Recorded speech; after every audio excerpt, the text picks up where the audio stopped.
Ruang Dewa Bela Diri, bab 931 sampai dengan 935. Bab 931 Alam Transendensi. Tingkat keempat.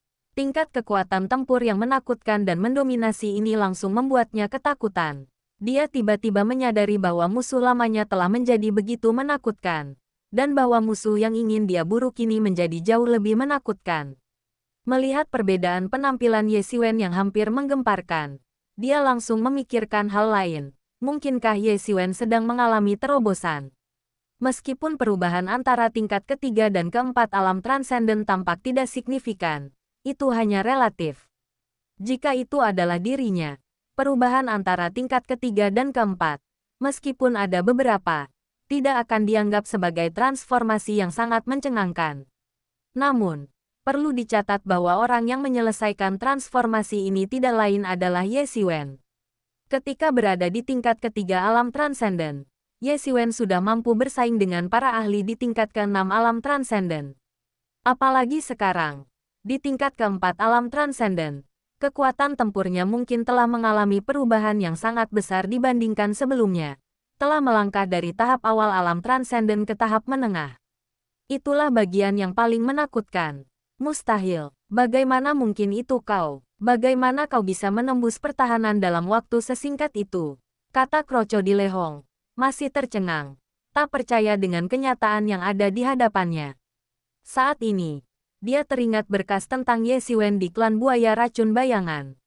Berkas itu mengatakan bahwa setiap kali mereka bertemu Ye Xiwen, kekuatannya secara mendasar berbeda dari sebelumnya, dan setiap kali ada perbedaan yang sangat besar. Bahkan bisa dikatakan bahwa mereka hampir mengamati perkembangan Ye Xiwen dengan cermat. Dihadapkan dengan pemandangan dan situasi yang aneh ini, hanya ada dua penjelasan. Yaomi dia menyembunyikan kekuatannya, atau dia terus-menerus melampaui batas kemampuannya. Jika itu hanya soal menyembunyikan kekuatan seseorang, itu akan menjadi hal yang berbeda. Tetapi jika itu adalah terobosan terus-menerus, itu akan benar-benar menakutkan. Karena itu berarti dia memiliki bakat yang sangat menakutkan. Setidaknya dia tidak bisa membayangkan siapapun mampu melakukan terobosan terus-menerus dalam waktu sesingkat itu. Musuh seperti itu harus dipadamkan sejak dini, tetapi dia gagal memadamkannya sejak dini. Sebaliknya, dia membiarkan musuh yang menakutkan itu tumbuh ke tingkat yang sangat menakutkan, yang merupakan ancaman besar baginya. Ye Xiwen tidak menjawab Ehong, tetapi menatap Ehong dengan tatapan dingin dan berkata, siapapun yang datang hari ini harus mati. Dia membuka telapak tangannya, dan bola api mulai menyala dengan hebat, seketika berubah menjadi bilah energi berapi yang melesat langsung. Buaya Hong, yang sudah terluka parah, sama sekali tidak mampu menghentikannya dan langsung terbelah menjadi dua. Roh purba dan tubuh fisiknya hancur dalam sekejap. Semua orang menatap tak percaya pada pemandangan ini. Seorang jenius di tingkat ke-6 alam transenden ternyata tidak mampu menahan satu serangan Ye Xiwen dan langsung tewas. Bagi orang lain, itu bukanlah sesuatu yang biasa, melainkan sebuah keajaiban. Bai Hanmo, khususnya, telah menyeret Ehong bersamanya hingga saat ini, sehingga ia memiliki pemahaman yang paling jelas tentang kekuatan Ehong. Ia tentu tahu betapa menakutkannya Ehong, bahkan jika ia menggunakan seluruh kekuatannya, ia tidak akan mampu menghadapinya.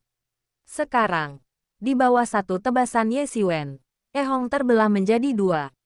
Ini sungguh tak terbayangkan. Meskipun serangan pertama Ye Xiwen sedikit terkesan sebagai serangan mendadak, yang melukai Ehong dengan parah, dia tahu betul bahwa bahkan dalam konfrontasi langsung, dia mungkin tidak akan mampu menandingi Ye Xiwen, karena perbedaan kekuatan mereka terlalu besar.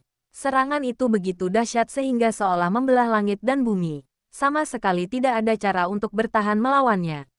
Ini seperti surga dan bumi. Setelah terobosan yang dialaminya, dia menjadi sangat kuat. Pada titik ini, hanya He Yulong dan Yi Rui yang tersisa di pihak lawan. Awalnya, He Yulong berniat memberikan pukulan terakhir yang mematikan kepada Yu Cixi. Tetapi setelah melihat sosok menakutkan seperti Ye Xiwen, dia segera terbang menjauh dengan panik tanpa ragu-ragu, mencoba melarikan diri. Ye Xiwen hanya tersenyum dingin, lalu tangannya tiba-tiba bergetar, dan seberkas energi yang mengerikan menerobos langit, memisahkan langit dan bumi, dan mengejarnya. Puff, dengan suara seperti pisau yang menusuk daging, He Yulong langsung terbelah menjadi dua. Darahnya berhamburan ke langit. Tubuhnya jatuh dari langit dalam dua bagian. Meskipun membenci He Yulong karena telah mengkhianati mereka, Xiong Zicheng tetap menunjukkan ekspresi sedih ketika melihat He Yulong dibunuh oleh Ye Xiwen. Dia membuka mulutnya tetapi tidak mengatakan apapun. Dia ingin memohon untuk He Yulong, tetapi dia menyadari bahwa itu sama sekali tidak pantas. Matanya berkedip beberapa kali, tetapi dia tetap tidak mengatakan apapun. Namun, melihat Ye Xiwen telah keluar dari pengasingannya, dia menghela napas lega. Dia telah menyaksikan kekuatan Ye Xiwen yang menakutkan. Kali ini, dia akan berdiri teguh di sisi Ye Xiwen. Selain kehormatan tim beruang, kekuatan Ye Xiwen yang menakutkan juga merupakan alasan yang sangat penting. Selama dia bisa bertahan sampai Ye Xiwen keluar dari pengasingannya, maka dia akan benar-benar tenang. Meskipun Yi Rui kuat, dia tidak setakut Bai Yin. Kau Ye Xiwen, tatapan Yi Rui dingin, dan dia menjilat bibirnya dengan lidah merahnya. Tampak sangat jahat. Ini seperti mencari jarum di tumpukan jerami. Kau pikir kau sudah menjebakku, kata Ye Xiwen dengan tenang. Kau hanyalah manusia rendahan, namun kau berani menentang Tuan kami. Surga telah menetapkan kematianmu. Kau tidak punya pilihan selain mati.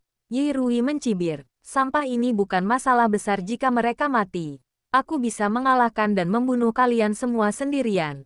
Sedangkan untukmu, kebetulan aku belum pernah benar-benar bertarung habis-habisan dengan siapapun sejak terobosanku. Kata Ye Xiwen dengan tenang. Energi sejatinya yang dahsyat melonjak keluar dalam lingkaran konsentris. Seketika menciptakan gelombang tak berujung di permukaan laut dengan auranya yang menakutkan. Pada saat ini, Yi Rui akhirnya menjadi agak waspada.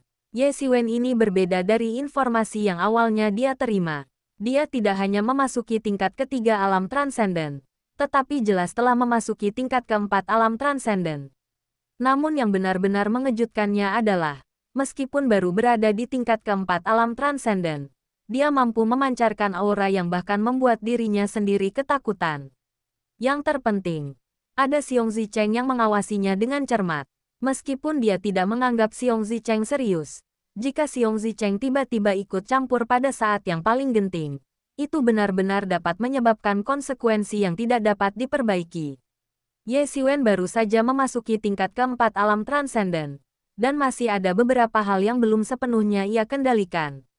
Auranya mengesankan, seperti pedang tajam yang terhunus dari sarungnya. Setelah memasuki tingkat keempat alam transenden, Ye Xiwen langsung merasakan perubahan yang luar biasa. Ini adalah kekuatan yang tidak bisa dia miliki ketika berada di tingkat ketiga alam transenden.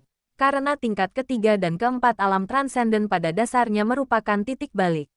Memasuki tingkat menengah alam transenden dari tahap awal adalah perubahan yang bahkan lebih besar daripada perubahan di tiga tingkat pertama alam transenden. Jika dia naik dari tingkat kedua ke tingkat ketiga alam transenden saat ini, kekuatannya sama sekali tidak akan sebanding dengan Yi Rui, yang sudah berada di tingkat ketujuh alam transenden. Karena tingkat ke-6 dan ke-7 dari alam transenden merupakan titik balik penting lainnya, yang menandai transisi dari tahap tengah ke tahap akhir alam transenden. Dia sendiri pun tidak yakin seberapa kuat dirinya sekarang. Dengan bantuan sari darah Bai Yin dan teratai api hantu ungu, dia tidak hanya memasuki tingkat keempat alam transenden, tetapi juga berhasil mencapai puncak tingkat keempat alam transenden. Awalnya, dibutuhkan waktu yang cukup lama untuk mengumpulkan pengalaman setelah mencapai tingkat keempat alam transenden. Namun, setelah menyerap darah esensi Bai Yin dan energi yang ditransformasikan dari teratai api hantu neter ungu, Ye Xiwen dengan cepat mencapai puncak tingkat keempat alam transenden. Terlebih lagi, alam ini sangat stabil. Seolah-olah dia telah berlatih dengan tekun siang dan malam. Inilah mengapa begitu banyak ahli dari klan iblis laut ingin memperebutkan teratai api hantu ungu. Itu karena teratai api hantu ungu memiliki semacam efek yang menentang surga. Tanpa efek samping apapun, cermin ini dapat diandalkan untuk membantu iblis laut dengan garis keturunan iblis naik ke tingkat berikutnya. Meskipun Ye Xiwen bukan dari garis keturunan iblis, Dengan cermin asal surgawi, dia hanya akan memiliki keunggulan atas mereka yang memiliki garis keturunan iblis. Kobaran api dengan cepat menyelimuti lengan Ye Xiwen. Dia mengayunkan lengannya, dan seolah-olah pedang energi yang mengerikan dilepaskan. Energi itu menghancurkan segala sesuatu di jalannya, dan gumpalan udara yang tak terhitung jumlahnya hancur dalam sekejap, seolah-olah langit itu sendiri dapat terbelah menjadi dua. Yi Rui mendengus dingin, melangkah maju, dan langsung menciptakan semburan air raksasa di laut, yang penuh dengan cahaya tak berujung dan langsung menghantam energi pedang. Boom! Pistol air dan energi pedang bertabrakan hebat di udara, dan gelombang kejut yang mengerikan dengan cepat menyebar ke segala arah, melepaskan badai cahaya yang tak terbayangkan. Setelah benturan keras itu, energi pedang Ye Xiwen langsung memutus semburan air tersebut, meledakkannya hingga berkeping-keping dan mengubahnya menjadi langit yang dipenuhi hujan. Tanpa gentar, ia kembali menyerang Yi Rui dengan ganas. Yi Rui tiba-tiba terhuyung, nyaris saja menghindari energi pedang yang mematikan. Energi pedang itu mengenai tubuhnya, dan darah menyembur keluar. Ekspresi Yi Rui menunjukkan keterkejutan yang luar biasa. Kekuatan Ye Xiwen jauh lebih menakutkan daripada yang dia bayangkan. Dalam pertarungan sebelumnya, dia menderita kerugian besar dan hampir terbelah dua oleh Ye Xiwen di tempat. Jika dia tidak bereaksi cukup cepat, dia akan mati di tempat di tangan Ye Xiwen. Saat itu, Ye Xiwen sudah mendekatinya. Kecepatannya luar biasa cepat. Sebelum Yi Rui sempat merasakan bahaya, Ye Xiwen sudah melesat di depannya. Pedang panjang berapi di tangannya tampak membakar segalanya hingga menjadi abu. Energi pedang itu saling bersilangan, menebas langit dan bumi, lalu langsung turun, mengincar tubuh Yi Rui. Seluruh aura pelindung Yi Rui seketika hancur berkeping-keping oleh energi pedang berapi Ye Xiwen. Yi Rui menjerit dan energi iblis yang tak terhitung jumlahnya berubah menjadi iblis-iblis kecil, menyerbu ke arah Ye Xiwen. Bab 932 akibat. Energi iblis di sekitarnya langsung terserap dan berubah menjadi iblis-iblis kecil yang tak terhitung jumlahnya yang menerkam Ye Xiwen. Setiap iblis memiliki wajah ganas, wajah biru dan taring, dan sangat menakutkan, seperti iblis dari neraka. Kebanyakan orang dengan kemauan lemah mungkin akan ketakutan setengah mati. Ye Xiwen tetap tanpa ekspresi, dan semua pori-pori di tubuhnya langsung terbuka, menyemburkan energi pedang berapi yang tak terhitung jumlahnya seperti kobaran api. Para iblis kecil yang menyerbu mendekat terbakar sampai mati atau terbelah menjadi dua, tidak mampu mendekati tubuh Ye Xiwen.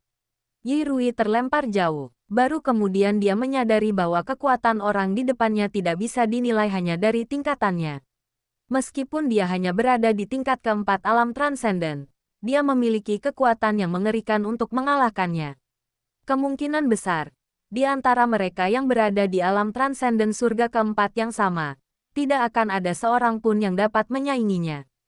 Kali ini, bukan hanya tugas yang diberikan kepadanya oleh Pangeran Buaya yang tidak pasti, tetapi bahkan kelangsungan hidupnya sendiri pun dipertanyakan. Memikirkan hal itu, dia mengabaikan luka-lukanya dan melarikan diri dengan panik ke kejauhan. Ketiganya tercengang. Seseorang yang berada di puncak tingkat ketujuh alam transenden benar-benar dikejar-kejar olehnya. Mereka bahkan tidak bisa membayangkan pemandangan seperti itu. Apakah ini Ye Xiwen yang sama yang dulu harus mengerahkan seluruh kekuatannya untuk mengalahkan Bai Yin? Mereka semua menyaksikan betapa berantakannya penampilan Ye Xiwen saat itu. Ia hampir beruntung bisa mengalahkan Bai Yin. Jika tidak, ia tidak akan pernah bisa menandingi Bai Yin. Namun kini, seseorang yang juga berada di puncak tingkat ketujuh alam transenden dibunuh olehnya dan melarikan diri. Ketiganya tahu bahwa Ye Xiwen mungkin benar-benar telah mencapai terobosan, tetapi mereka tidak menyangka bahwa dia akan menjadi begitu kuat setelah terobosan itu. Itu adalah perbedaan yang sangat besar dari sebelumnya, sebuah level yang bahkan tidak dapat dibayangkan oleh orang biasa. Mereka bahkan merasa ingin mengupas kulitnya untuk melihat apakah ada orang lain yang menggantikannya. Kita tidak boleh membiarkan dia lolos, kata Xiong Zicheng buru-buru. Sekalipun dia tidak mengatakan apapun, Ye Xiwen tidak akan membiarkannya pergi. Dia segera mengejarnya dengan kecepatan luar biasa, dan berhasil menyusul Yi Rui hanya dalam sekejap. Tanpa ragu sedikit pun, Dia membunuhnya dengan satu pukulan. Setelah membunuh Yi Rui, Ye Xiwen secara bertahap menekan seluruh auranya. Ini tidak menyerupai pedang yang terhunus. Ini lebih seperti pedang yang ketajamannya telah disembunyikan. Orang ini benar-benar berbeda dari sikapnya yang arogan sebelumnya. Kenyataan bahwa dua perilaku yang sangat berbeda ini muncul dalam satu orang membuat mereka bertiga sulit menerimanya untuk sementara waktu. Karena telah sepenuhnya memasuki puncak tingkat keempat alam transenden, Ye Xiwen tidak memerlukan masa kultivasi yang panjang seperti orang biasa untuk sepenuhnya mengendalikan kekuatan ini. Oleh karena itu, dia tidak akan seperti kebanyakan orang ketika pertama kali mencapai terobosan. Dia tidak akan khawatir tentang kemungkinan kemunduran. Meskipun kemungkinannya sangat kecil, bukan berarti tidak mungkin. Jika segala sesuatunya tidak ditangani dengan benar, dia mungkin benar-benar mengalami kemunduran. Ekspresi Ye Xiwen tetap tidak berubah. Membunuh Yi Rui bukanlah apa-apa baginya. Meskipun Yi Rui kuat, jika dia baru saja memasuki tingkat keempat alam transenden, dia mungkin akan menjadi lawan yang tangguh. Namun, melawan Ye Xiwen, yang telah mencapai puncak tingkat keempat alam transenden, Yi Rui tidak dianggap sebagai lawan yang sangat kuat. Di antara para ahli yang pernah ditemui Ye Xiwen di tingkat ketujuh alam transenden, hanya Bai Yin yang mungkin bisa membuatnya bertarung dengan kekuatan penuh. Ye Xiwen awalnya sama sekali tidak memiliki pengalaman bertarung melawan penyiar. Jika bukan karena tubuh tak terkalahkan dan teknik generasi Phoenix surgawi miliknya, dia mungkin sudah lama mati. Sebuah fakta yang dia sadari sepenuhnya. Baru sekarang dia memiliki kepercayaan diri untuk benar-benar melawan Bai Yin dan menang. Bai Yin, yang memiliki garis keturunan Dewa Iblis tertentu dan yang kekuatannya telah bangkit, sungguh menakutkan. Ye Xiwen memandang Xiong Zicheng, Yu Sisi, dan Bai Hanmo. Meskipun ia telah mengasingkan diri, ia selalu meninggalkan secercah semangat primordialnya di luar untuk tetap waspada dan menghindari penyergapan. Karena itu, Ye Xiwen telah melihat penampilan mereka. Saat ini adalah momen krusial baginya. Jika bukan karena mereka, pengasingan Ye Xiwen akan terganggu, dan ia tidak akan mampu mencapai keadaan yang begitu sempurna. Namun, orang-orang ini tidak mengkhianati kepercayaannya dan membiarkannya bertahan hingga akhir masa pengasingannya. Bai Hanmo, khususnya, membuat Ye Xiwen terkesan. Bahkan Ye Xiwen sendiri tidak menyangka Bai Hanmo bisa melakukan hal seperti itu. Bertarunglah sampai mati. Jangan pernah mundur. Sikapnya tampak berubah drastis. Meskipun ia masih terlihat riang, Ye Xiwen merasakan ketegasan dalam dirinya. Sesuatu yang selalu tidak dimiliki Bai Hanmo. Mungkin semuanya terlalu mudah baginya. Dan itulah sebabnya, meskipun memiliki bakat luar biasa, dia tampaknya tidak sepenuhnya memanfaatkannya. Dengan kata lain, dia menyia-nyiakan bakatnya. Jika keadaan terus seperti ini, bakatnya pada akhirnya akan habis. Bakat seseorang memang terbatas. Tetapi prestasi seseorang tidak sepenuhnya ditentukan oleh bakat.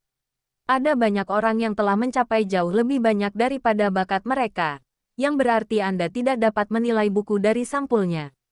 Namun, banyak orang yang benar-benar menyia-nyiakan bakat mereka dan gagal mencapai kesuksesan yang sepadan dengan kemampuan mereka. Yang kurang darinya justru adalah pelatihan semacam ini. Hanya setelah menjalani berbagai tahapan pelatihan barulah ia benar-benar dapat mengeluarkan potensi penuhnya. Tentu saja, yang terpenting adalah dia tampaknya telah menemukan hati seorang petarung tangguh.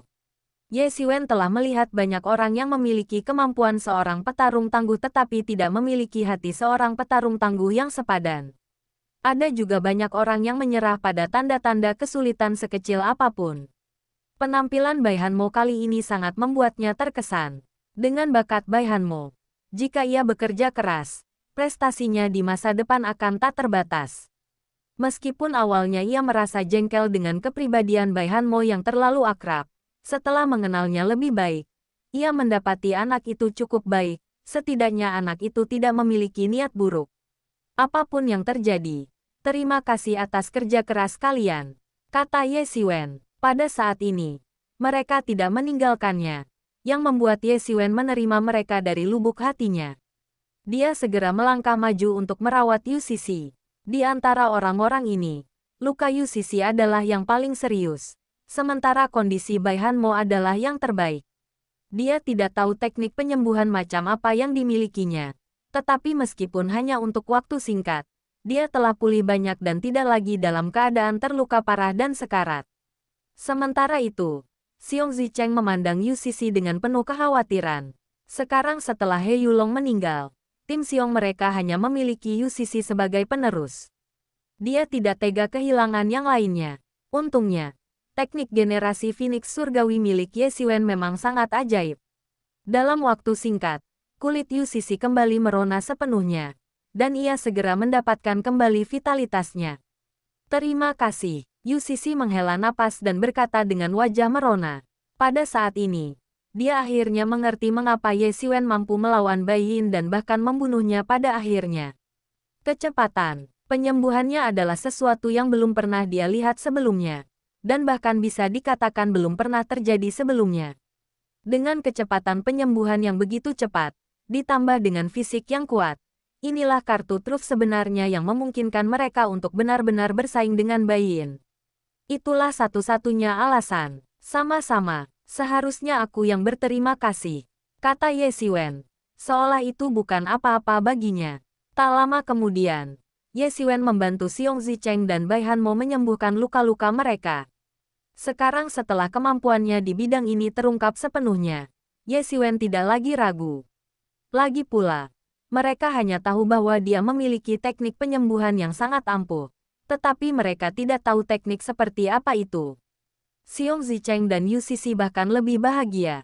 Mereka telah berada di Laut Iblis Kacau selama bertahun-tahun dan tahu betul betapa pentingnya teknik penyembuhan yang baik di tempat seperti Laut Iblis Kacau.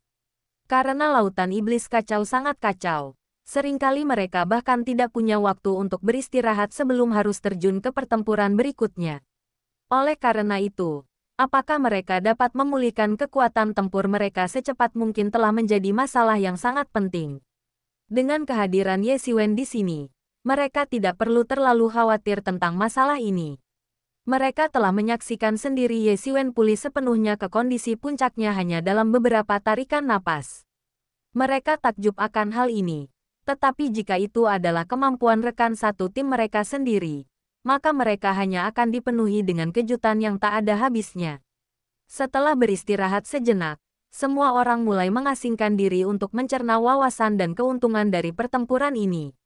Meskipun pertempuran itu penuh bahaya dan mereka hampir mati, mereka juga memperoleh banyak hal. Pengalaman berjalan di ambang hidup dan mati adalah sesuatu yang tidak dapat diperoleh melalui kultivasi biasa. Hanya melalui pertempuran terus-menerus seseorang dapat mencapai terobosan. Kali ini, Ye Xiwen tidak mengasingkan diri. Dia telah berkultivasi hingga puncak tingkat keempat alam transenden, dan pengasingan lebih lanjut tidak akan terlalu efektif. Jika dia benar-benar ingin menembus batas, dia masih harus mengandalkan pertarungan sebenarnya. Oleh karena itu, dia tidak memilih untuk melanjutkan pengasingannya, melainkan mulai berlatih di wilayah laut ini, sambil menunggu Yao Qian keluar dari pengasingannya. Dia tahu betul bahwa ketika Yao Qian keluar dari pengasingannya lagi, dia pasti akan menembus ke tingkat ketujuh alam transenden. Semakin lama waktu yang dia miliki, semakin kokoh fondasinya, dan semakin kuat dia di masa depan. Jadi dia tidak terburu-buru dan menunggu dengan sabar. Lingkup penaklukan mereka secara bertahap meluas, dan iblis laut serta monster laut yang mereka temui menjadi semakin kuat. Terlebih lagi, bahaya meningkat secara eksponensial semakin dalam mereka menyelam. Bab 933 Jejak Putra Mahkota. Dia tahu betul bahwa ketika Yao Qian keluar dari pengasingannya lagi, dia pasti akan menembus ke tingkat ketujuh alam transenden. Semakin lama waktu yang dia miliki, semakin kokoh fondasinya, dan semakin kuat dia di masa depan. Jadi dia tidak terburu-buru dan menunggu dengan sabar. Lingkup penaklukan mereka secara bertahap meluas, dan iblis laut serta monster laut yang mereka temui menjadi semakin kuat. Terlebih lagi, bahaya meningkat secara eksponensial semakin dalam mereka menyelam. Di seluruh lautan iblis kacau, terdapat pola melingkar yang memancar keluar. Secara umum, semakin jauh Anda masuk ke dalam, semakin besar bahayanya. Sedangkan semakin jauh Anda keluar, semakin kecil bahayanya. Bahkan jauh di dalam lautan iblis kacau, terdapat makhluk-makhluk mengerikan yang melampaui alam transenden, yaitu makhluk-makhluk mengerikan dari alam aspek Dharma. Karena keberadaan para ahli iblis laut alam aspek Dharma yang mengerikan inilah lautan iblis kacau menjadi masalah yang sangat merepotkan di lautan tak berujung. Makhluk-makhluk laut dan binatang buas yang telah dirasuki iblis ini telah menjadi masalah yang terus-menerus muncul secara sporadis di seluruh lautan tak berujung lautan iblis kacau. Di atas lautan yang tak berujung, energi spiritual dan iblis yang tak terhitung jumlahnya bertabrakan dan berkumpul di udara, membangkitkan angin kencang dan gelombang tinggi. Hampir setiap saat, laut tidak pernah tenang. Setiap saat, ia menjadi pemandangan angin yang menderu dan gelombang yang menjulang tinggi. Bahkan kapal orang biasa pun tidak dapat bertahan hidup di sini. Oleh karena itu, tidak ada kehidupan fana di lautan iblis kacau. Bahkan makhluk di bawah alam transenden pun tidak ada. Makhluk di bawah alam transenden sama sekali tidak dapat bertahan hidup di tempat seperti itu.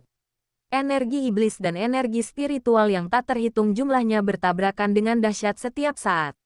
Jadi, selain iblis laut dan monster laut yang terlahir dengan darah setengah iblis, manusia biasa atau makhluk laut, kecuali mereka memiliki kekuatan di atas alam transenden, sama sekali tidak memiliki peluang untuk bertahan hidup. Tolak-menolak antara energi iblis yang dihirup dan energi spiritual saja sudah cukup untuk menyebabkan para ahli di bawah alam transenden meledak dan mati seketika. Seorang ahli bela diri di alam suci agung sama sekali tidak memiliki peluang untuk bertahan hidup di sini. Namun, bagi Ye Siwen, hal itu sama sekali tidak berpengaruh. Ia bahkan merasa lebih tenang daripada setengah iblis pada umumnya. Dengan cermin asal surgawi, energi iblis yang ganas akan menjadi makanannya, dan sama sekali tidak menimbulkan ancaman. Saat dia membantai semua monster laut di dekatnya, jangkauan aktivitas Ye Siwen meluas. Tetapi dia selalu meninggalkan secercah pikiran ilahi di dekat tempat semua orang menyendiri, sehingga dia dapat kembali tepat waktu jika terjadi sesuatu. Namun, setelah membantai semua monster laut di sekitarnya, sangat tidak mungkin ada monster laut bodoh yang akan terus mendekati daerah ini. Oleh karena itu, meskipun Ye Siwen telah pergi dalam waktu yang lama, tidak ada monster laut yang berani mendekat, karena begitu banyak monster laut telah jatuh di sini, dan mereka secara naluriah dapat merasakan bahayanya. Di lautan yang tak berujung, sesosok figur melayang di atas air, aura pelindungnya bagaikan pedang tajam, membelah ombak. Ombak yang menjulang tinggi sama sekali bukan masalah baginya. Itu adalah Ye Siwen sendiri. Tiba-tiba, dia merasakannya. Sosok-sosok kuat terbang dari kejauhan di langit. Tanpa ragu-ragu, dia terjun langsung ke laut, menyembunyikan seluruh auranya. Teknik penyembunyian auranya telah ditingkatkan berkali-kali, kecuali dilihat secara langsung. Sangat sulit untuk mendeteksi kehadirannya. Bagi para ahli bela diri yang hebat, lebih baik mempercayai indera dan persepsi ilahi mereka daripada mata mereka. Ini adalah kesepakatan di antara semua orang. Bahkan Ye Siwen umumnya mengandalkan indera ilahinya untuk mendeteksi bahaya di sekitarnya. Setelah menyembunyikan seluruh auranya, Ye Siwen seketika mengarahkan indera ilahinya keluar. Pandangannya tertuju ke langit, di mana ia melihat 5 ahli dari klan buaya racun tanpa bayangan terbang menjauh. Ye Siwen mungkin saja salah mengenali makhluk laut lainnya, karena mereka berasal dari kelompok yang berbeda, dan jumlah kelompok makhluk laut memang terlalu banyak. Namun, dia tidak akan salah mengenali klan buaya racun bayangan, karena kedua pihak praktis bermusuhan. Sejak dia datang ke benua kuno yang terpencil, tampaknya dia selalu berselisih dengan klan buaya racun bayangan. Kedua belah pihak tidak memiliki kesempatan untuk membalas. Ye Siwen mengerutkan kening sedikit. Mengapa klan buaya beracun tanpa bayangan muncul di sini saat ini? Mungkinkah pangeran buaya juga ada di sini? Memikirkan hal ini, Ye Siwen merasakan ketegangan di hatinya. Dia tahu bahwa pangeran buaya juga berada di laut iblis kekacauan, dan dia mengetahuinya dengan sangat baik. Dari ingatan para ahli klan buaya racun bayangan yang telah dia bunuh, dia tahu bahwa pangeran buaya sekarang sedang berlatih di laut iblis kekacauan. Di antara generasi ahli muda di seluruh wilayah Laut Yunsing, sebagian besar telah mulai berlatih secara intensif. baik secara menyendiri maupun keluar. Karena babak baru kompetisi peringkat 100 besar akan segera dimulai. Mungkin bagi banyak orang, daftar ini tidak penting, bahkan mungkin malah menjadi beban yang menghalangi mereka untuk fokus pada pengembangan diri. Namun bagi kebanyakan orang, bisa masuk dalam daftar 100 teratas adalah suatu kehormatan yang tak tertandingi. Bagi seseorang seperti Pangeran Buaya, sekadar namanya masuk dalam daftar 100 teratas saja tidak cukup. Satu-satunya tujuannya adalah memenangkan kejuaraan kompetisi daftar 100 teratas, yang berarti menjadi anak muda nomor 1 di wilayah Laut Yunsing. Meskipun pernyataan ini mungkin terdengar arogan, dia adalah putra mahkota klan buaya bayangan. Dia memiliki status, kekuatan, dan masih muda, yang merupakan masa di mana dia paling ambisius. Namun, meskipun Pangeran Buaya sangat kuat dan memiliki sedikit saingan di antara generasi muda, dia bukannya tanpa saingan. Oleh karena itu, dia harus meningkatkan kekuatannya sebanyak mungkin sebelum kompetisi untuk daftar 100 besar, terutama di Lautan Iblis Kacau, yang merupakan cara terbaik untuk mengasah keterampilannya. Para master muda lainnya juga berusaha sebaik mungkin untuk mengasah keterampilan mereka, seperti Yao Qian dan Ye Xiwen, yang merupakan contoh tipikal. Natural Crocodile Prince tidak terkecuali. Tidak seorang pun akan mau menyerah saat ini, dan tidak seorang pun akan bermalas-malasan. Dia hanya pernah mendengar bahwa Pangeran Buaya telah muncul di Lautan Iblis Kacau. Tetapi dia sebenarnya tidak tahu di mana Pangeran Buaya itu muncul di Lautan Iblis Kacau. Karena Lautan Iblis Kacau sangat luas, hampir sebanding dengan wilayah selatan pada masa kejayaannya, kemungkinan untuk menemukannya lebih awal sangat rendah kecuali lokasinya diketahui. Dan tentu saja, dia tidak akan pernah pergi ke Pangeran Buaya. Bahkan, dia lebih memilih menjauh dari Pangeran Buaya daripada mendekatinya. Begitu kedua pihak bertemu, pertempuran yang sangat sengit pasti akan terjadi. Dan dengan kekuatan Ye Xiwen saat ini, dia jelas bukan tandingan Pangeran Buaya. Awalnya saya kira saya tidak akan bertemu Pangeran Buaya sampai saya pergi. Tetapi saya tidak menyangka akan bertemu dengan seorang pemimpin klan buaya racun bayangan di sini. Itu berarti Pangeran Buaya mungkin benar-benar berada di sekitar sini. Kalau dipikir-pikir, bagaimana mungkin dia tidak gugup, atau bahkan sangat gugup. Setelah berpikir sejenak, dia tetap diam-diam mengikuti mereka di dasar laut, terus-menerus melacak mereka dengan indera ilahinya. Namun, karena Ye Xiwen cukup berhati-hati, dia tidak ditemukan oleh mereka. Ye Xiwen juga sangat penasaran bagaimana para ahli dari klan buaya beracun tanpa bayangan ini bisa sampai di sini. Apakah ada semacam konspirasi, atau mungkin telah terjadi penemuan besar? Jika memang demikian, Ye Xiwen pasti akan berusaha sekuat tenaga untuk menghancurkan konspirasi dan rahasia ini. Berbelas kasih kepada musuh adalah kekejaman terbesar terhadap diri sendiri. Inilah keyakinan yang dipegang Ye Xiwen. Hanya ada satu cara untuk menghadapi anggota klan buaya bayangan ini, membasmi mereka.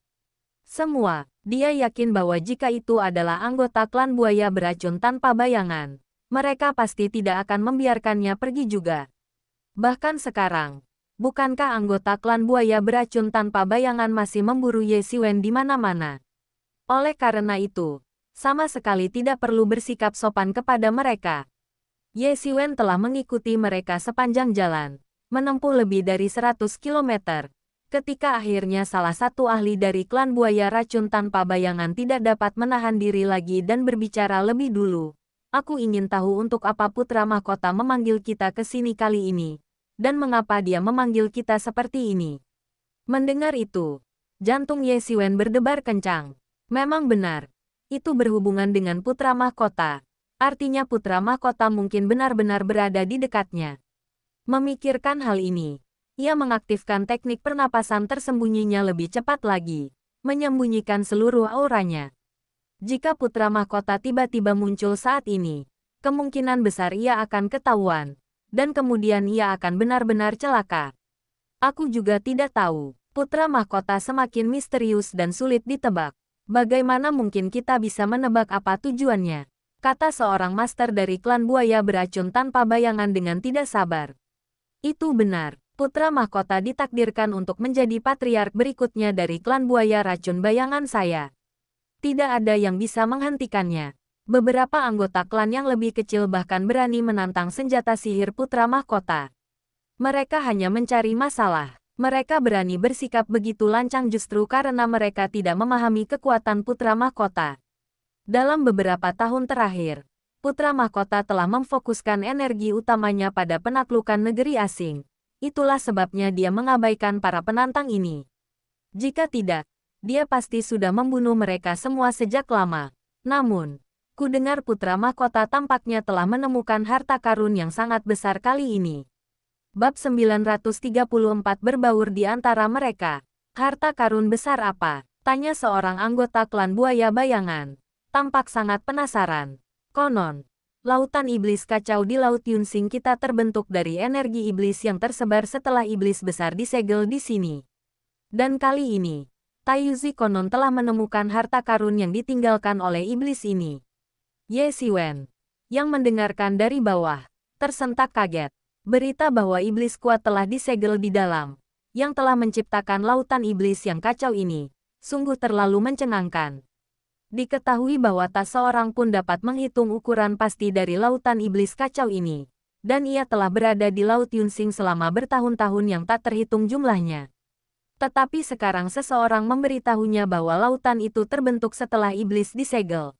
Seberapa menakutkankah iblis ini? Kemungkinan besar ada jauh lebih banyak ahli di alam iblis daripada yang dia bayangkan. Dan pemahamannya tentang mereka tidak dapat didasarkan pada pengetahuannya sebelumnya di alam bela diri sejati. Di alam bela diri sejati, yang terkuat hanyalah seorang ahli alam transenden. Namun, bahkan jika ada 10 atau 100 ahli alam transenden, mustahil untuk menciptakan lautan iblis kacau berskala besar seperti itu. Itu akan melampaui jangkauan kekuatan seorang ahli alam transenden. Bahkan para ahli di alam aspek dharma mungkin tidak dapat mencapai level ini. Dan tidak diketahui jenis ahli mengerikan apa yang terkubur di dalamnya. Sekarang bukan hanya kita yang menerima kabar ini. Banyak ahli lain juga. Itulah mengapa Tai Maozi buru-buru memanggil kita. Kita harus mengambil inisiatif dalam masalah ini. Jika Tai Maozi bisa mendapatkan harta karun itu, apalagi tingkat ke-9 alam transenden, bahkan alam aspek dharma pun tidak akan menjadi masalah baginya. Ahli dari klan buaya racun tanpa bayangan melanjutkan, pada saat itu, dengan pemimpin yang kuat seperti Tai Maozi di dunia, hari-hari kita sebagai penguasa wilayah Laut Yunsing tidak akan lama lagi. Itu benar, penguasa tertinggi, jangan mimpi. Ye Siwen mencibir, jika dia tidak tahu tentang ini, dia tidak akan membiarkannya begitu saja. Tetapi sekarang dia tahu bagaimana dia bisa membiarkan semuanya berlanjut. Ye Siwen telah mengambil keputusan. Dia harus menggagalkan perburuan harta karun buaya Taizi. Buaya Taizi, yang sudah berada di tingkat ke-8 alam transenden, sudah sangat sulit untuk dihadapi. Jika dia dibiarkan maju ke tingkat ke-9 alam transenden, kesenjangan antara dia dan yang lain akan semakin melebar. Para ahli terkemuka dari generasi muda hampir semuanya berada di tingkat ke-8 alam transenden. Bukannya mereka tidak bisa melangkah ke tingkat ke-9 alam transenden, tetapi mereka perlu meletakkan fondasi yang kokoh. Pada saat mereka mencapai tingkat ke-9 alam transenden, sudah terlambat. Siapapun yang merasa telah meletakkan fondasi yang kokoh dan menutupi semua kekurangan sebelumnya, kemudian dapat mencoba melakukan terobosan. Ye Siwen segera mengambil keputusan, melacak mereka dan meninggalkan pesan untuk Yao Qian dan yang lainnya menggunakan indera ilahinya. Begitu mereka keluar, mereka akan melihat pesan yang ditinggalkan oleh Ye Siwen. Berbeda dengan sebelumnya, Bai Hanmo, Xiong Zicheng, dan yang lainnya tidak mengasingkan diri dan dapat keluar kapan saja. Jika ada masalah, mereka dapat mengatasinya. Setelah meninggalkan pesan, Ye Siwen segera mengejarnya tanpa ragu-ragu. Ye Siwen tetap berada di bawah air, mengikuti para prajurit klan buaya beracun tanpa bayangan selama seharian penuh. Karena terdapat banyak monster laut ganas dan makhluk laut buas di Laut Iblis Kacau, para prajurit klan buaya beracun tanpa bayangan harus melewati banyak pertempuran sengit sebelum mereka dapat maju ke arah yang telah ditentukan. Selain itu, Karena area tersebut semakin mendekat ke pusat, mereka bertemu semakin banyak monster laut atau ahli dari ras monster laut, dan bahkan beberapa pertempuran sengit pun terjadi. Namun, pada akhirnya, para prajurit klan buaya bayangan berhasil membunuh semua monster laut tersebut. Yang tidak mereka ketahui adalah bahwa Ye Xiwen juga berperan dalam hal ini. Karena ketika mereka tidak dapat bertahan lebih lama lagi, Ye Xiwen lah yang diam-diam turun tangan dan menakut-nakuti monster laut itu. Mereka mungkin tidak pernah membayangkan bahwa Ye Xiwen, yang ingin mereka cabik-cabik, pada akhirnya akan menyelamatkan mereka, dan bahwa dia akan menyelamatkan mereka secara diam-diam. Ye Xiwen tidak bisa membiarkan mereka mati. Jika mereka mati, seluruh jejak akan terputus, dan jika Ye Xiwen harus mencari mereka, itu pasti akan membuang banyak waktu, dan mungkin sudah terlambat saat itu. Jadi, meskipun membuang waktu seharian penuh, mereka tetap belum melihat tempat pertemuan tersebut. Namun, saat mereka semakin dekat dengan tempat pertemuan yang telah disepakati, mereka bertemu semakin banyak ahli lain di sepanjang jalan menuju tempat pertemuan, dan mereka semua adalah ahli dari klan buaya beracun tanpa bayangan. Tampaknya para ahli dari klan buaya racun bayangan yang tersebar di seluruh lautan iblis kacau semuanya berkumpul di sini. Faktanya, klan buaya bayangan, salah satu dari 3 penguasa laut Yunsing, adalah klan yang memiliki banyak ahli. Meskipun batasan antara banyak kekuatan telah menjadi kabur di lautan iblis kacau, selama mereka bukan musuh bebuyutan, banyak orang bahkan akan bekerja sama dengan orang-orang yang sebelumnya tidak pernah mereka duga. Namun, klan buaya racun bayangan jelas merupakan salah satu klan dengan jumlah ahli terbanyak. Para ahli dari klan buaya racun bayangan, yang awalnya tersebar di berbagai tempat, kini telah berkumpul bersama, dan sekarang dapat dianggap sebagai kekuatan yang tangguh. Hal itu membuat kita takjub akan kekuatan yang dimiliki oleh klan buaya racun bayangan. Dari sini, dapat dilihat bahwa reputasi klan buaya bayangan yang memiliki banyak ahli memang benar adanya.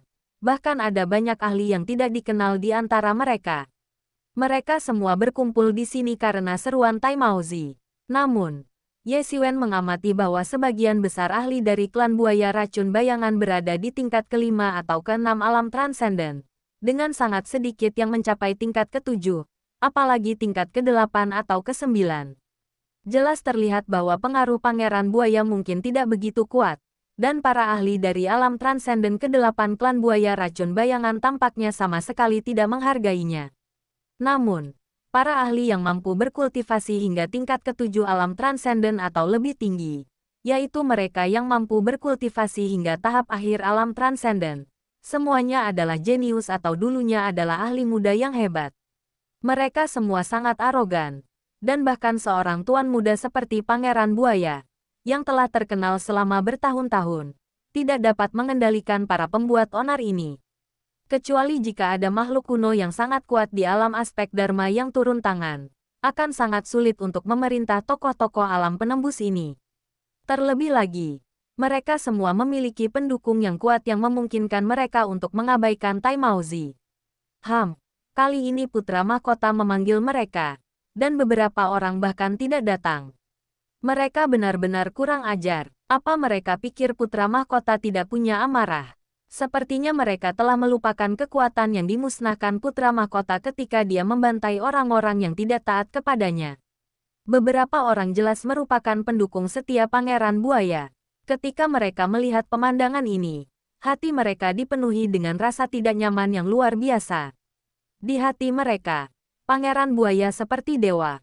Orang-orang ini berani secara terbuka menentang Pangeran Buaya, yang bagi mereka tidak dapat dimaafkan. Siapa di antara orang-orang itu yang bukan orang pilihan surga, atau memiliki pendukung yang sangat berpengaruh? Beberapa dari mereka bahkan dihormati oleh leluhur mereka. Seseorang mencibir saat melihat pemandangan ini. Cepat atau lambat mereka akan menyesalinya. Putra mahkota pada akhirnya akan menguasai dunia. Dan ketika itu terjadi, mereka akan celaka. Cemooh pakar dari klan buaya beracun tanpa bayangan itu. Ini jelas merupakan pertarungan antara faksi Taihaozi dan faksi non-Taihaozi. Dan orang-orang yang datang pada dasarnya adalah para ahli dari garis keturunan Taihaozi. Ye Xiwen mengamati dengan penuh minat dari bawah air. Bagaimanapun, ini seperti pertarungan hidup dan mati. Dan kedua belah pihak adalah musuh baginya. Di bawah air, tubuh Ye Xiwen dipenuhi dengan esensi sejati. Di bawah pengaruh esensi sejati istimewa ini, sosoknya perlahan berubah. Dan ia sedikit berubah menjadi seorang master dari klan buaya racun tanpa bayangan. Matanya telah berubah menjadi mata buaya. Dari kejauhan, Ye Xiwen tampak persis seperti seorang ahli ramping dari klan buaya racun bayangan. Auranya juga menjadi persis sama dengan aura para ahli dari klan buaya beracun tanpa bayangan. Kemampuannya dalam menyembunyikan napasnya bahkan lebih luar biasa. Dan dia bisa memperkirakan aura di sekitar tubuhnya hampir tanpa perbedaan. Pada titik ini, klaimnya bahwa dia adalah seorang master dari klan buaya beracun tanpa bayangan benar-benar dapat dipercaya. Dia langsung meninggalkan pasukan klan buaya bayangan yang semakin besar dan bergegas keluar dari wilayah laut lain, berpura-pura menjadi seorang pemimpin klan buaya bayangan yang baru saja tiba. Dari jauh, dia langsung bergabung dengan ratusan ahli dari klan buaya racun bayangan. Meskipun beberapa orang bingung mengapa kekuatan Ye Xiwen begitu rendah, hanya di tingkat keempat alam transenden, mereka tidak mempertanyakannya lebih lanjut. Lagi pula, ada banyak anggota klan buaya racun bayangan di lautan iblis kacau, dan mereka tidak mungkin telah melihat semuanya. Tidak mengherankan jika beberapa orang telah mengasingkan diri di lautan iblis kacau selama ratusan atau bahkan ribuan tahun. Namun, kekuatan Ye Xiwen memang agak rendah. Memanfaatkan kesempatan ini, Ye Xiwen berhasil menyusup ke jajaran anggota elit klan buaya racun tanpa bayangan. Cepat semuanya, Tai Maozi menunggu kita di depan.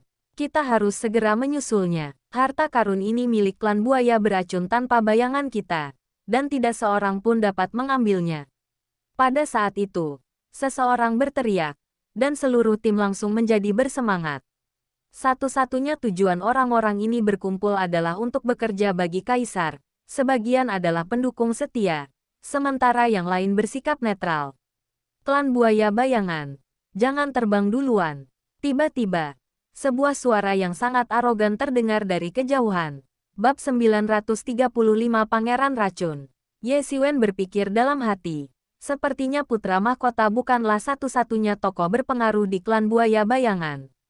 Ambil contoh Buaya Ying. Dia jelas tidak menganggap putra mahkota serius. Mereka berdua adalah tokoh terkemuka di antara generasi muda. Mungkin ada perbedaan kekuatan sekarang, tetapi sebagian besar adalah perbedaan usia. Jalan di depan masih panjang. Mungkin ada kesenjangan yang signifikan sekarang, tetapi dalam beberapa ratus tahun, 1000 tahun, mereka akan berada di garis start yang sama lagi. Pada saat itu, tidak pasti siapa yang akan lebih kuat. Nama domain situs ini adalah kurang dari yang lebih besar dari kurang dari per nanogram lebih besar dari harap. Ingat nama domain situs web kami.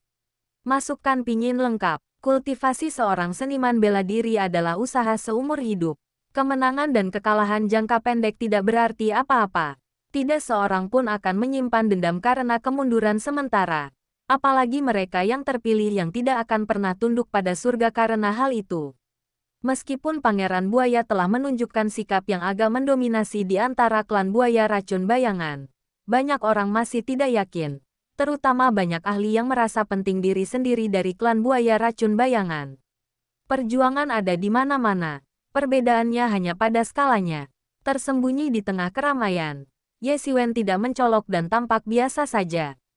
Klan buaya bayangan, jangan terbang duluan. Tiba-tiba, sebuah suara yang sangat arogan terdengar dari kejauhan. Banyak ahli dari klan buaya beracun tanpa bayangan mendongak dan melihat sekelompok orang terbang dari seberang laut. Setelah melihat orang-orang ini, ekspresi para ahli dari klan buaya beracun tanpa bayangan berubah drastis. Ini adalah kelompok hewan dengan kulit gelap yang ditutupi sisik hitam kecil. Klan naga api beracun. Seorang master dari klan buaya beracun tanpa bayangan menatap dingin ke arah kelompok orang itu dan berkata. Begitu mendengar nama klan naga api beracun, Ye Xiwen langsung teringat bahwa di wilayah Laut Yunsing, terdapat 3 kekuatan klan laut utama dan 3 kekuatan manusia utama, sehingga totalnya ada 6 kekuatan utama. Klan buaya racun bayangan hanyalah salah satu dari 3 klan laut utama tersebut. Dan masih ada dua klan laut utama lainnya yang dapat dibandingkan dengan klan buaya racun bayangan. Salah satunya adalah klan naga api beracun. Di antara banyak makhluk laut, klan naga api beracun cukup istimewa. Meskipun mereka hidup di laut, mereka memiliki api naga unik yang dapat mereka kendalikan secara naluriah. Api naga ini menyala saat bersentuhan dengan air dan bahkan menjadi lebih kuat. Dengan sedikit air, menjadikannya sangat dahsyat. Namun, menyebut mereka naga hanyalah cara mereka sendiri untuk mengungkapkannya. Semua orang tahu bahwa mereka paling-paling hanyalah naga tingkat rendah dengan sedikit darah naga. Naga jauh lebih umum di benua kuno yang terpencil daripada di alam bela diri sejati. Di alam bela diri sejati, naga adalah ras legendaris. Tetapi di benua kuno yang terpencil, mereka tidak begitu misterius.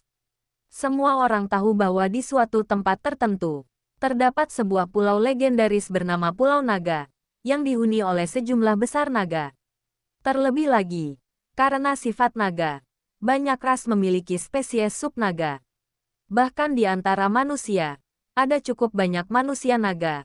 Apalagi di antara makhluk laut, di mana terdapat lebih dari satu atau dua individu dengan darah naga. Garis keturunan ini sudah berada dalam kekacauan total, dan bagi para naga sendiri, jumlahnya sangat banyak sehingga mereka bahkan tidak bisa menghitung semuanya. Mereka dapat diklasifikasikan sebagai milik ras lain, atau mereka dapat diklasifikasikan sebagai milik ras naga. Ini tidak mengherankan, hanya saja, ini adalah pertama kalinya Ye Xiwen melihat spesies subnaga di antara makhluk laut. Setelah mendengar legenda tentang klan naga api beracun dan menghubungkannya dengan garis keturunan naga mereka, dia langsung merasa bahwa itu memang luar biasa. Merupakan keajaiban bahwa mereka dapat berkembang dan menjadi salah satu penguasa di wilayah laut seperti ini menggunakan seni bela diri atribut api. Sebagai dua dari tiga penguasa laut Yunsing, hubungan antara klan buaya bayangan dan klan naga api beracun tentu saja tidak baik, dan bahkan dapat digambarkan sebagai sangat buruk.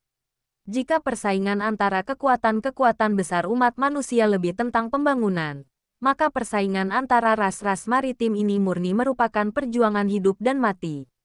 Laut Yunsing sangat luas, tetapi tidak mampu menampung pendudukan begitu banyak kekuatan dominan. Seandainya bukan karena fakta bahwa wilayah pengaruh kekuatan manusia sebagian besar berada di laut, sementara makhluk laut sebagian besar berada di bawah air, perjuangan antara manusia dan makhluk laut saja sudah akan berujung pada konflik hidup dan mati. Faktanya, selain wilayah Laut Yunsing, ada banyak wilayah laut lain di mana pertarungan antara manusia dan makhluk laut sangat berdarah dan kejam. Menurut kalian, apa yang diinginkan klan naga api beracun? Pada saat itu, seorang master tingkat 7 dari alam transenden dari klan buaya beracun tanpa bayangan melangkah maju dan dengan tegas menegur mereka. Meskipun hubungan antara klan buaya bayangan dan klan naga api beracun sangat bermusuhan, mereka biasanya berusaha menghindari bentrokan besar-besaran. Jika beberapa orang bertemu, mereka pasti akan bertarung sengit. Namun, saat ini ada ratusan orang dari kedua pihak yang hadir. Dan mereka semua adalah ahli elit dari klan masing-masing. Jika pertempuran besar-besaran terjadi, kemungkinan besar akan membuat para petinggi dari kedua pihak waspada. Permisi, ini zona larangan terbang. Sebaiknya Anda mengambil jalan memutar.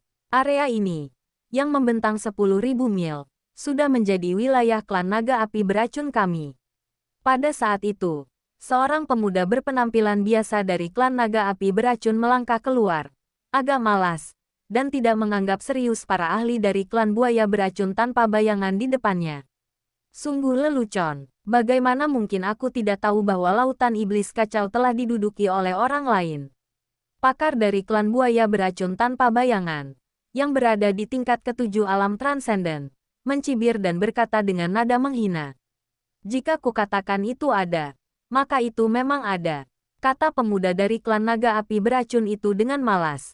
Tetapi nada dominan dalam suaranya tak terbantahkan. Kau bilang itu ada. Jadi memang ada. Kau pikir kau siapa? Pakar dari klan buaya racun bayangan, yang berada di tingkat ketujuh alam transenden, mencibir dan menatap pemuda dari klan naga api racun. Pemuda dari klan naga api beracun itu hanya memancarkan cahaya tajam di matanya, Niat membunuhnya sangat terasa. Sebelum langsung menerkam ahli dari klan buaya beracun tanpa bayangan. Wosh! Sosoknya melesat. Langsung muncul di depan ahli dari klan buaya beracun tanpa bayangan. Dengan kelima jarinya disatukan, tebasan berdarah melesat di udara dengan pedang tangannya. Dan ahli dari klan buaya beracun tanpa bayangan, yang berada di tingkat ketujuh alam transenden, benar-benar terpenggal kepalanya.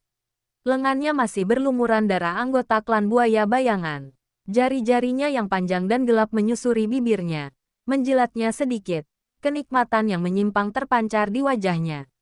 Hanya suara angin laut yang menerpa ombak yang tersisa di antara langit dan bumi. Semua orang tercengang, terutama para ahli dari klan buaya beracun tanpa bayangan, yang menatap kosong pemandangan di hadapan mereka. Itu adalah seorang ahli tingkat 7 dari alam transenden. Bahkan di dalam klan buaya beracun tanpa bayangan, para ahli seperti itu jumlahnya sedikit. Mereka kebanyakan adalah tokoh-tokoh yang memiliki kekuatan signifikan di wilayah masing-masing, yang sama sekali berbeda dari mereka yang berada di tingkat ke-6 alam transenden. Mereka benar-benar telah memasuki jajaran elit klan buaya beracun tanpa bayangan. Meskipun ia hanya dianggap berada di posisi paling bawah dari jajaran atas klan buaya beracun tanpa bayangan, ia tetaplah anggota jajaran atas. Namun kini ia terbunuh dalam satu gerakan dan hampir tidak memiliki kekuatan untuk melawan. Siapakah sebenarnya pemuda sederhana di hadapan kita ini? Pangeran Racun. Ini Pangeran Racun. Pada saat itu, salah satu ahli dari klan buaya racun bayangan yang pendiam mengenali pemuda sederhana di hadapan mereka. Seruan kaget serentak terdengar di udara. Pangeran Racun. Apakah dia salah satu dari dua pangeran racun dari klan naga api racun? Pangeran Racun. Astaga. Bagaimana mungkin kutukan ini? Betapa sialnya kita sampai bertemu kutukan seperti ini di sini. Banyak ahli dari klan buaya racun bayangan mulai meratap. Jika itu orang lain, itu tidak akan menjadi masalah besar. Tetapi kutukan inilah yang membuat mereka semua putus asa. Apakah Pangeran Racun ini sangat terkenal? Ye Xiwen menarik seorang master dari klan buaya racun tanpa bayangan di sebelahnya dan bertanya. Kau bahkan tidak mengenalnya, kata ahli dari klan buaya bayangan itu dengan sangat terkejut. Karena aku telah berlatih secara terpencil di lautan iblis kacau selama bertahun-tahun. Aku tidak begitu mengenal para master muda yang sedang naik daun. Jelas Ye Xiwen, pria itu tidak terlalu curiga. Lagi pula, saat ini, banyak orang yang mengasingkan diri selama ratusan atau bahkan ribuan tahun. Bahkan para ahli bela diri dengan umur panjang pun sudah lama menjadi bagian dari satu generasi atau bahkan beberapa generasi. Tidak mengherankan jika mereka tidak tahu. Anda bahkan mungkin bertemu dengan seorang pria tua yang telah mengasingkan diri selama ribuan tahun di jalanan. Situasi seperti ini cukup umum bagi para praktisi bela diri. Pangeran Racun ini adalah salah satu dari dua pangeran racun dari klan naga api racun. Meskipun kami dikenal sebagai salah satu penguasa wilayah Laut Yunsing bersama mereka, sebenarnya, di antara ketiga penguasa tersebut, klan naga api racun tetaplah yang terdepan. Di generasi ini, mereka telah menghasilkan dua jenius tak tertandingi, yang dikenal sebagai Pangeran Racun dan Pangeran Api. Masing-masing dari mereka adalah jenius papan atas, tidak kalah hebatnya dengan putra mahkota klan kami. Ketika dia mengatakan ini, ahli dari klan buaya racun tanpa bayangan menghela napas. Di antara ketiga penguasa tersebut, tidak diragukan lagi bahwa klan naga api racun adalah yang terkuat. Hal ini dapat dilihat dari generasi ahli yang lebih muda. Klan buaya racun tanpa bayangan hanya memiliki satu putra mahkota, sementara klan naga api racun sebenarnya memiliki dua pangeran racun, yang masing-masing dapat menyaingi putra mahkota buaya. Pangeran Racun ini sangat mahir menggunakan teknik racun. Suatu ketika, untuk menguji teknik racun baru, dia meracuni semua makhluk dalam radius 10.000 mil laut hingga mati dalam sekejap. Itu sangat menakutkan, dan Pangeran Api itu tidak muncul hari ini. Dia juga sosok yang sangat menakutkan. Konon, apinya dapat membakar permukaan laut dalam radius ribuan mil selama 3 hari 3 malam tanpa henti. Jika yang ada di sini adalah Tuan Muda Yan, mungkin tidak akan seburuk ini. Tuan Muda Racun ini kejam dan bengis. Siapapun yang melawannya tidak akan mendapat akhir yang baik. Jika dia bersikeras menghalangi jalan kita di sini, maka kita pasti tidak punya kesempatan untuk melewatinya. Kata pakar itu dengan sedih. Para ahli dari klan buaya bayangan di sekitar mereka juga mengeluarkan jeritan kesakitan. Tetapi tidak ada yang berani maju lagi. Semuanya ketakutan oleh kekejaman pangeran racun barusan. Kau serangga kecil beracun. Berani-beraninya kau membunuh seorang pemimpin klan buaya beracun tanpa bayangan milikku. Teriakan dingin terdengar dari kejauhan. Dan aura besar turun dari langit. Sesosok muncul tiba-tiba di hadapan semua orang.